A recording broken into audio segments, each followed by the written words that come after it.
Welcome back. This is Defender Chassis. My name's Scott. And today's project is a little off course from what the channel is normally about. What we're doing is a repair on a zero gravity recliner.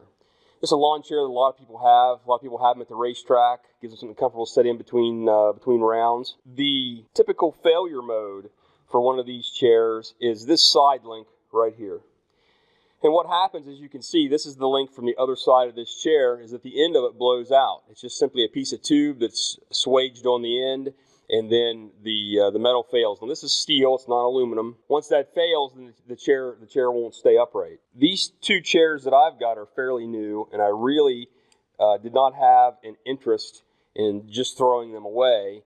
I took a long, hard look at what I could do to replace these strut rods.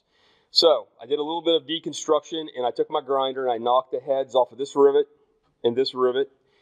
and took a long hard look at it. And what I came up with is that I would like to replace this strut rod with two heim joints and a piece of 1/4 inch bar.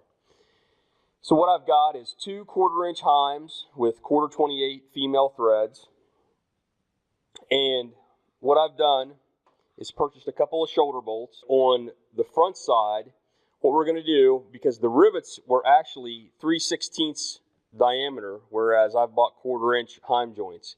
The 1/4 inch heim joints are actually less expensive than 3/16 heim joints, and in my mind it adds some strength. So that's one reason why I wanted to go ahead and go with a little larger. Plus it allows you to use a 1/4 inch bar here instead of a 3/16 bar.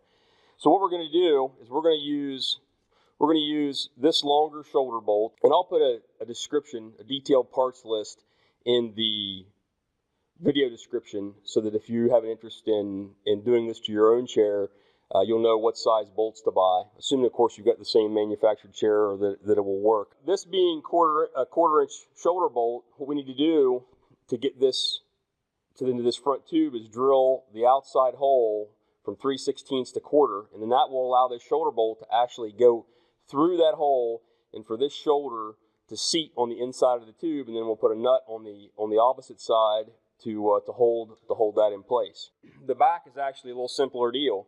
We've got this plastic bracket. The thickness of this heim joint is 3/8 of an inch. So what I've got is a 1/4 inch shoulder bolt that's got a 3/8 shoulder on it. It'll just simply bolt directly to that, and I've already checked, and the threads are actually the perfect length. They do not protrude out the back.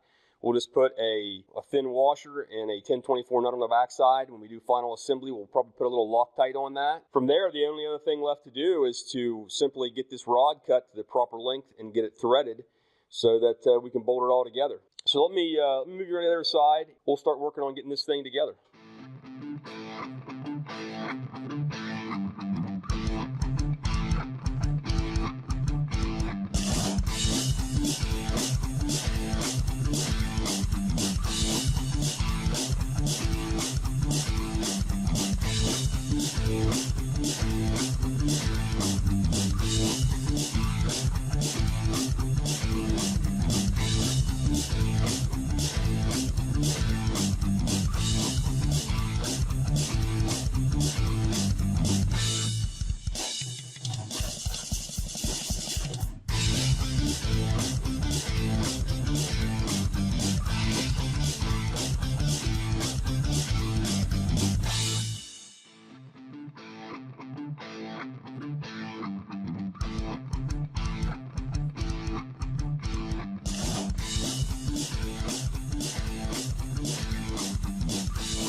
All right, it seems like everything's working just as it should. So I'm going to call this a success.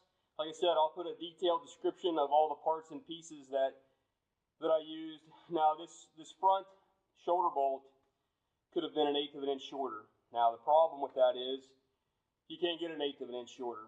It's 1 1/4 inches long now, and if you were to go to 1 inch, I'm afraid it would be too short. That's just something I'm going to have to live with, but I think it'll be just fine. I don't think it's going to hurt a thing. So hey, listen, thumbs up, comment, subscribe, and I'll see you on the next project. Thanks for watching.